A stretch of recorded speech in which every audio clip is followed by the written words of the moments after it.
Hi children, welcome to the class of your Neelam ma'am, your 9th class maths teacher. Children, you are in the process of, you are midway through the chapter on quadrilaterals, chapter 9, chapter 8, class 9 syllabus, CBSE curriculum. We have children studied the different kinds of quadrilaterals. We have also studied the distinguished features of all these quadrilaterals.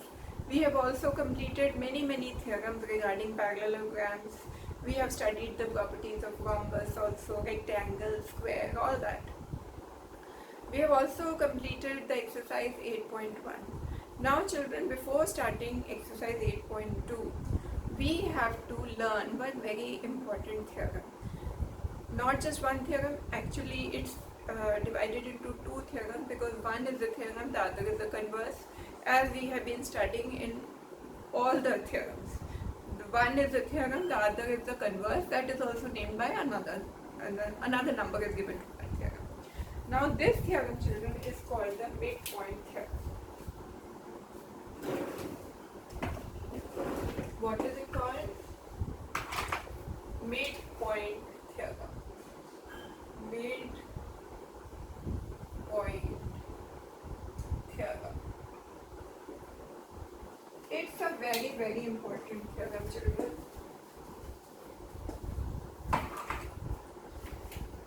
What does it say? It says, children, that it's given as theorem 8.9 and 8.10 in your NCERT. Theorem 8.9 and the converse of theorem 8.9 is 8.10, and it says that if a line is drawn from midpoint of one side of a triangle to the midpoint of second side of the triangle, then this line is parallel to the third side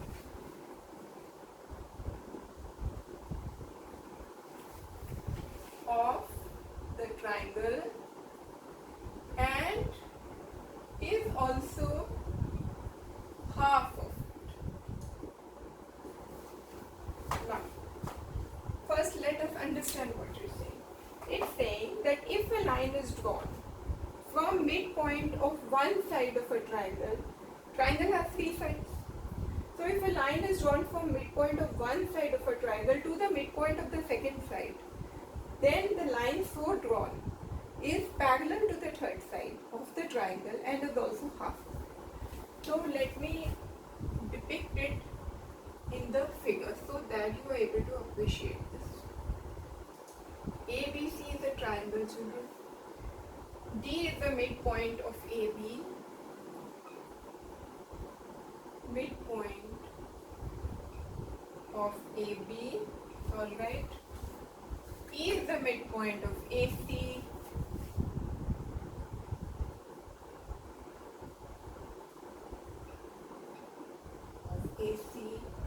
Then children, the line drawn between these two midpoints of side AB and AC is parallel to BC.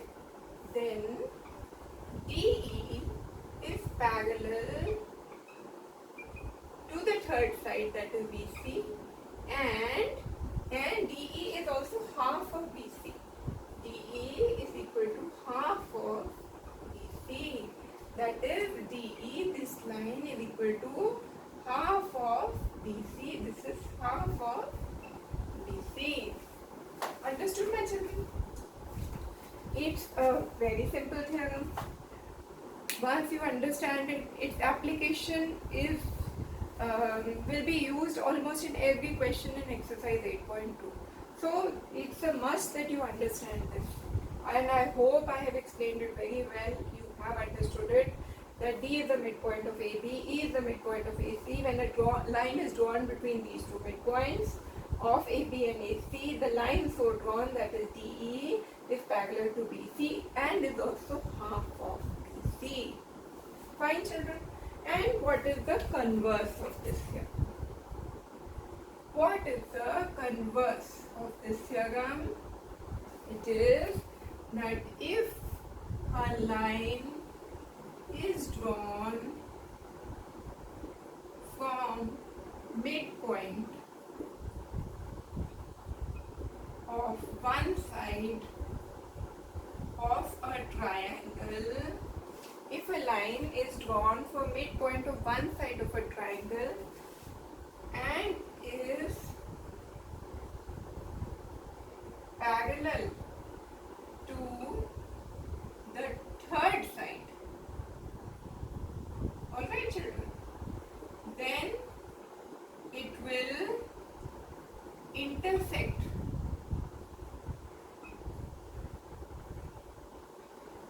the second side.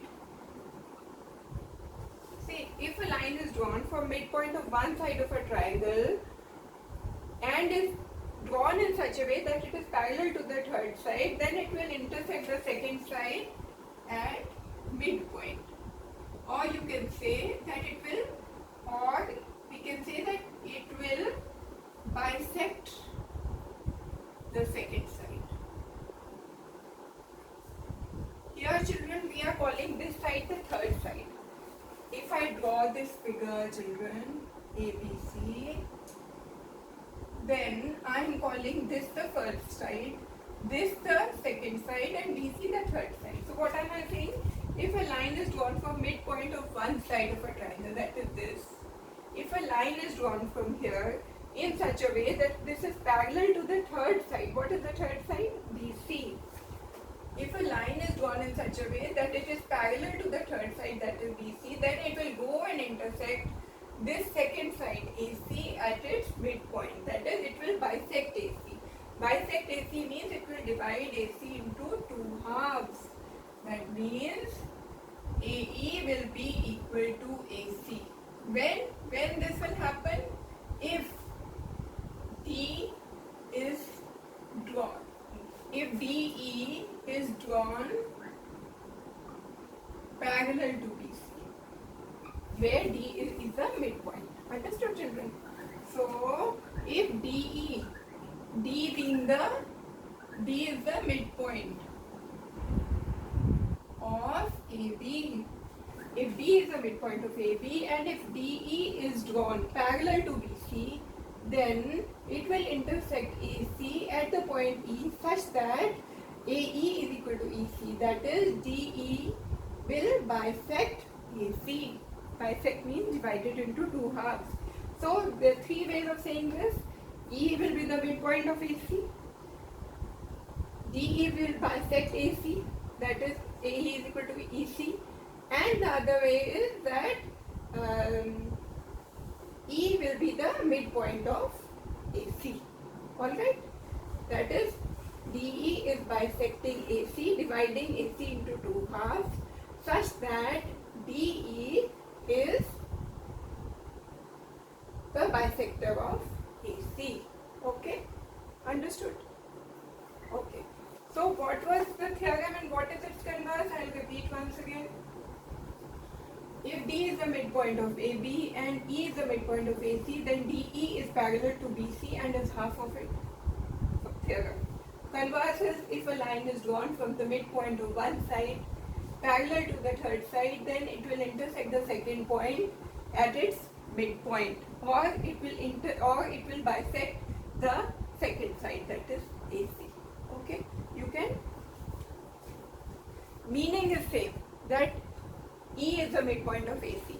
Whether you call it bisected, whether you call it E being the midpoint, thing is that E will be equal to EC.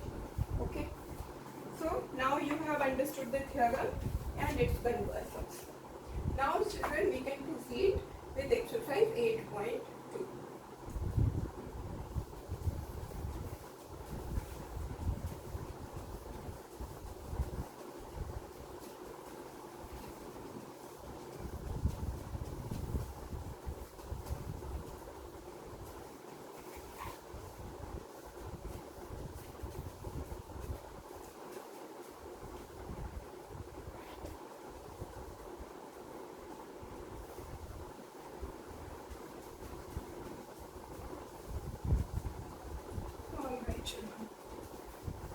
we have in our background knowledge, we have all the knowledge on parallelograms, quadrilaterals, rhombus, rectangle, square, trapezium, all the theorems related to it, midpoint theorem, its converse, lots of knowledge with us. Now we can proceed with exercise 8.2. And if you have understood all these theorems properly, you will find this exercise a cakewalk. Alright. So let us start. They have children given you a quadrilateral ABCD. Let's make that quadrilateral for you.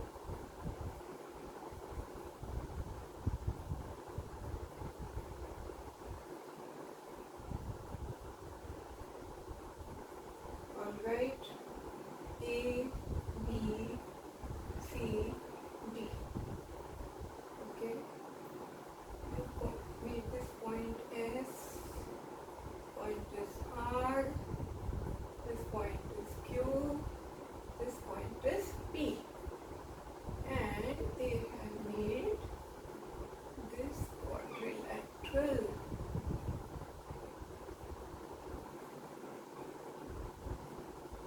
Okay. SRQP. Fine. And they have also made this diagonal AC. Wonderful. Alright, let's read the question, children. ABCD is a quadrilateral in which P, Q, R and S are midpoints of the sides AB, BC, CD and DA. So, S is the midpoint of AD, R is the midpoint of CD, Q is the midpoint of BC and P is the midpoint of AB. This is given to you. AC is a diagonal. Alright. And we have to prove three things. Okay, we'll write those down. First, let us write down what is given. Given is ABCD is a quadrilateral.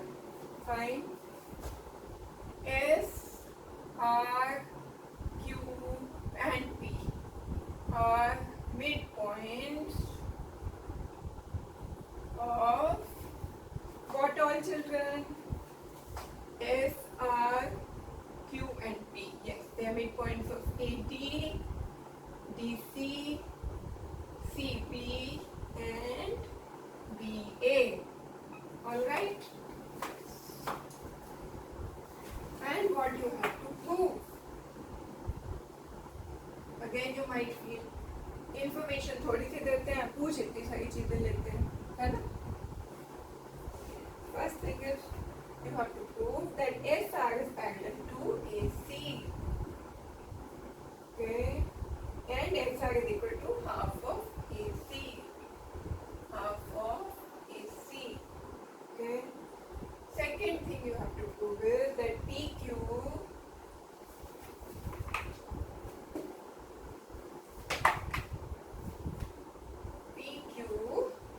is equal to SR.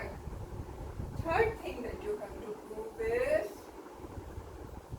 PQRS.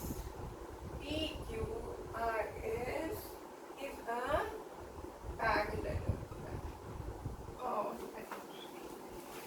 So, first I'll explain to you, then I will write down as is my normal practice. First I make you understand, then I'll make you write down. Children, these points are the midpoints. So from this, and you have just learned the midpoint theorem, so you know that this question deals with the application of the midpoint theorem. Okay, first thing. Now children, take this triangle into consideration. Triangle ATC. In triangle ATC, S and R are the midpoints of two sides of this triangle, AD and DC. So that means line drawn between these two midpoints is parallel to the third side. That means SR is parallel to AC and SR is equal to half of AC by the midpoint theorem. When midpoint theorem applied on triangle ATC. So the first part of the proof is consider triangle ATC. What are you seeing? You are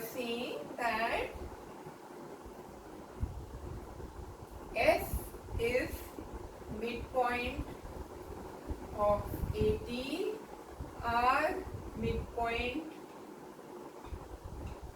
of DC. This implies SR is parallel to AC and SR is equal to half of AC by the midpoint theorem. Lovely. कुछ नहीं करना पड़ा. So simple. Okay. Yes. So the first part is proved. Hence, first part proved. What is the second part? PQ is equal to SR. PQ is equal to SR. How do you prove that? You say, see children, first you consider the triangle ADC and with that you prove that SR is equal to half of AC and is also parallel to AC. Now you consider the triangle. First you considered ADC, now you consider CBA. Consider triangle CBA. In this what you see children?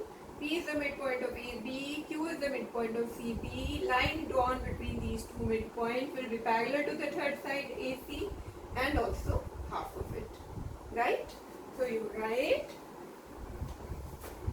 P is midpoint of AB,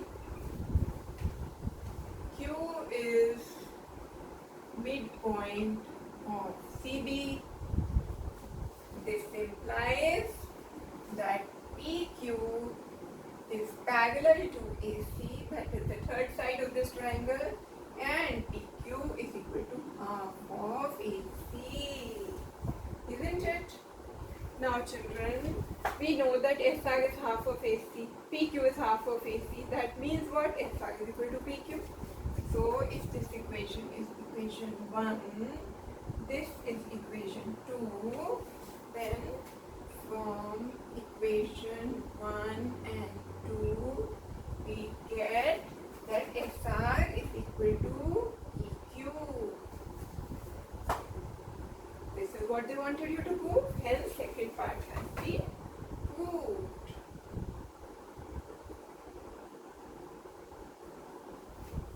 Very nice. Okay.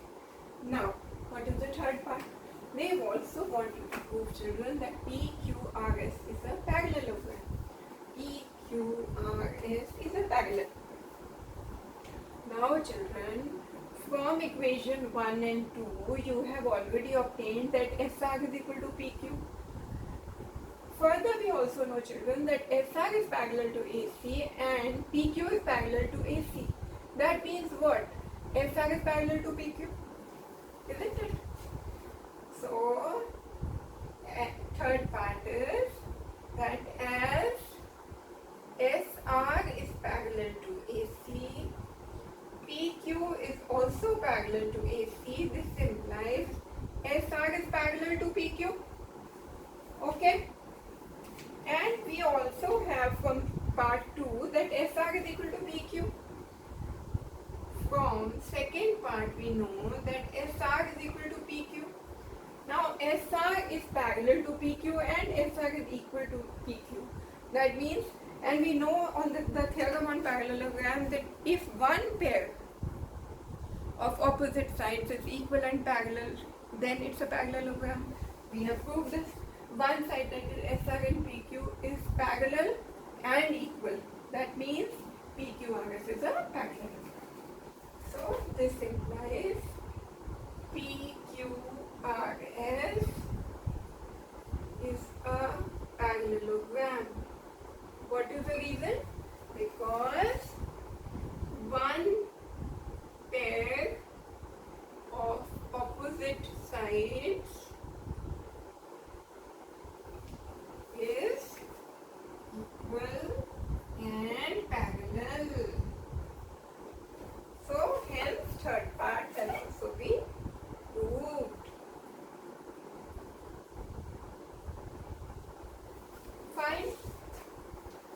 So you can see it was so easy, isn't it?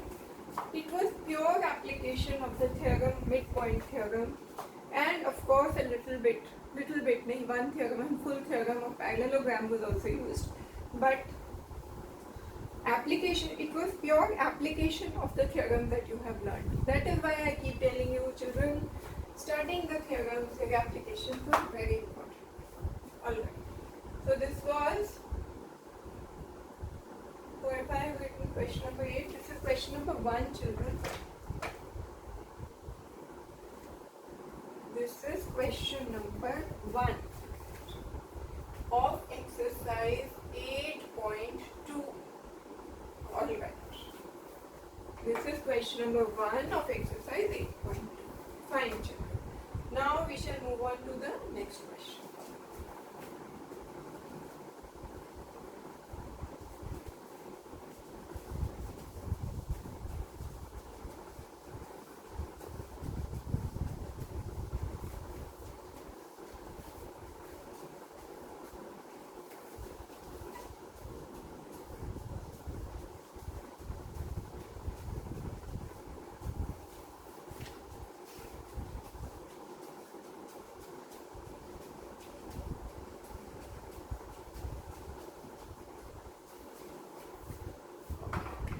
Let's move on, children. We are at question number 2 now.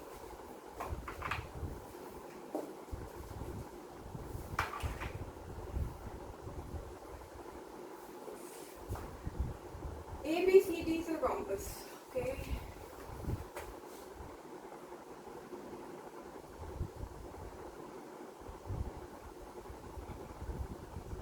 A, B, C, D. This is a compass. What is given? A, B, C, D.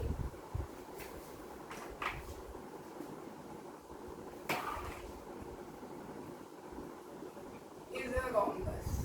What does that mean, children? It means loads of information. It means AD is equal to AB is equal to BC is equal to CD, and opposite sides are equal and parallel. That means AB is equal to CD, AB is parallel to CD. Furthermore, AD is equal to CB and AD is also parallel to BC. Okay, this we know, and we also know that all the sides are equal. Rather, we should write this as, we should write this in a different way. Yes, we should write this as AB is parallel to CD, AD is parallel to BC, and all the sides are equal. So AD is equal to AB is equal to BC is equal to DC. Alright. All the sides are equal. We also have one more knowledge about rhombus. And what is that? It is that the diagonals of a rhombus bisect each other at 90 degrees. Okay? Diagonals of a rhombus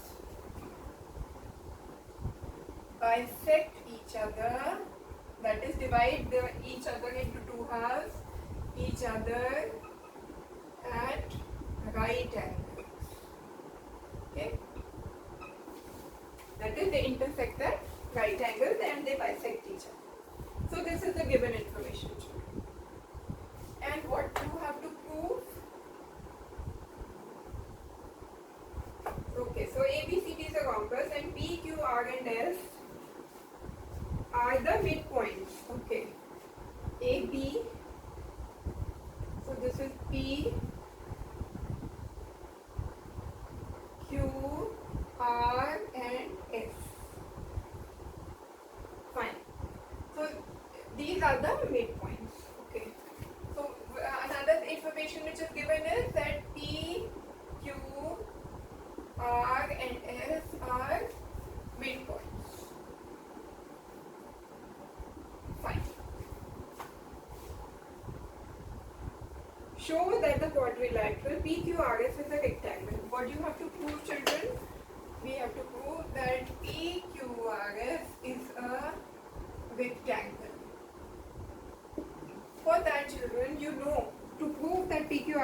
rectangle, what do you have to prove? You have to prove that the opposite sides are equal and parallel, and you also have to prove that all the angles are 90 degree. Alright, so let us go ahead. How will you prove it? You have to prove that PQRS is a rectangle. That means this is PQRS. You have to prove that this is a rectangle. How will you prove? First you have to prove that the opposite sides are equal and parallel, so that once we know that it's a parallelogram, then what is left of us is that we have to prove that one of the angles is 90 degrees, so it becomes a rectangle. So first let us prove that PQRS is a parallelogram. Draw this line DP. Okay. You can see, children, S and P are the midpoints of these two sides of triangle ADB. So that means SP is parallel to DB and SP is half of DB. Okay, let's write it down. In triangle ADB, what is happening? S and P are midpoints of DA and AB. Yes, this implies that SP is parallel to DB and SP is equal to half of DB by midpoint theorem. Again, now consider triangle CDB. In triangle CDB, what is happening? R and Q are midpoints of DC and CB. This implies again that IQ is parallel to DB and IQ is half of DB. Midpoint theorem again.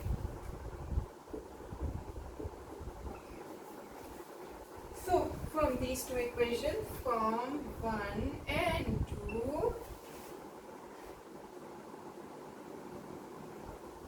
PQRS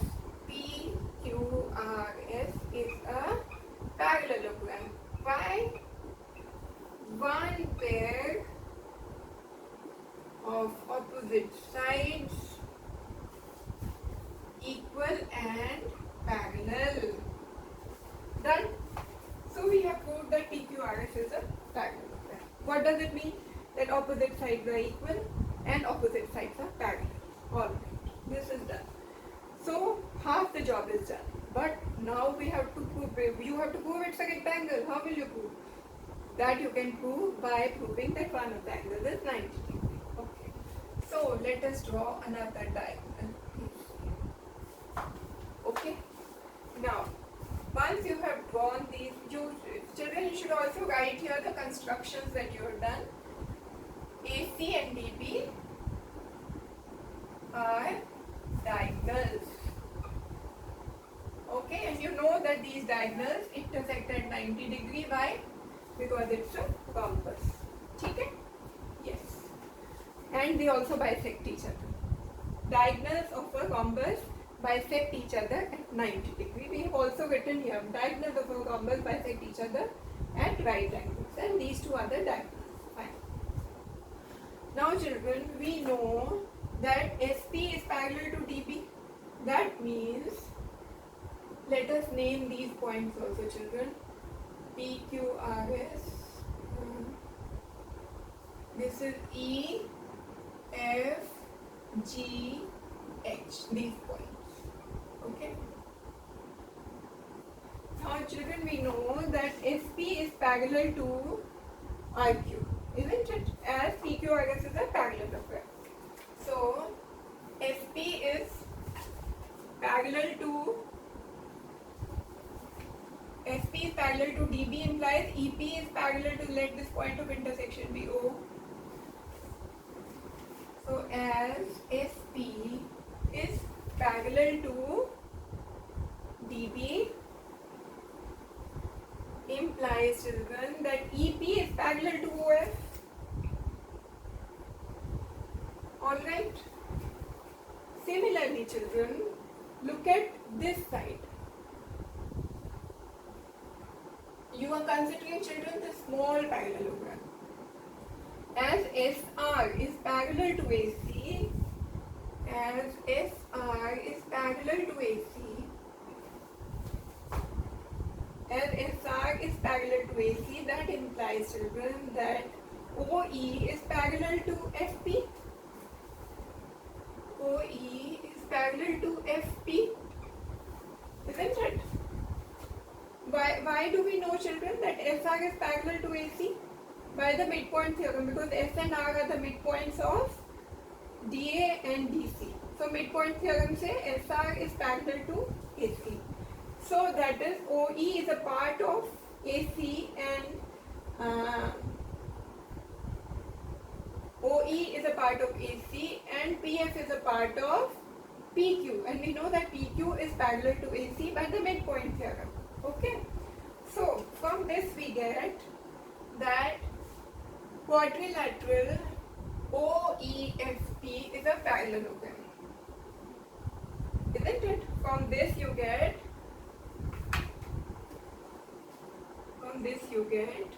OEFP is a parallelogram.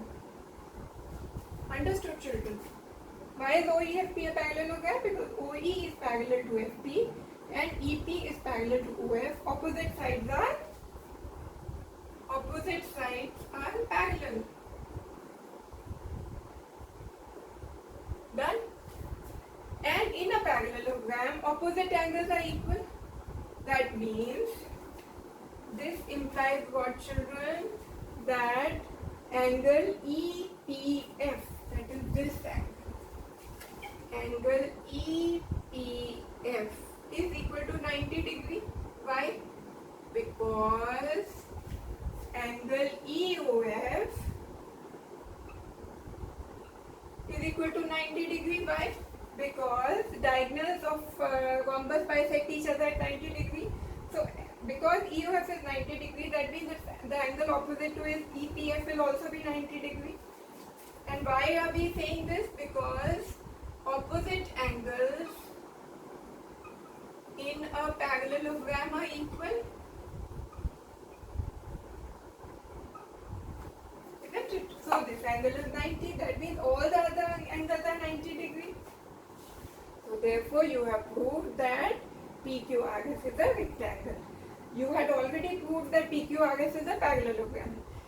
By this you have proved that angle P is 90 degree. Angle P, that is EPF, is 90 degree. So that means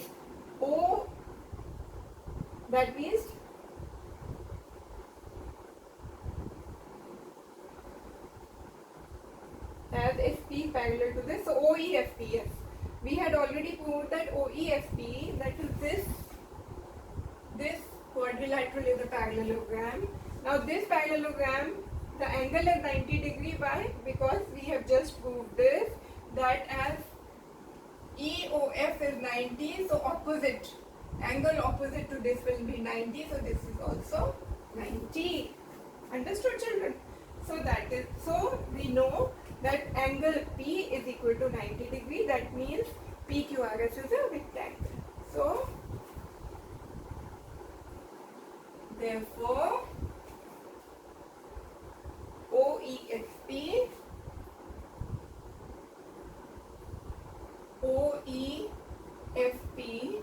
is a parallelogram and angle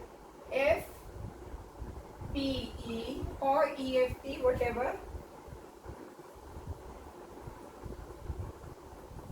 EPF, sorry,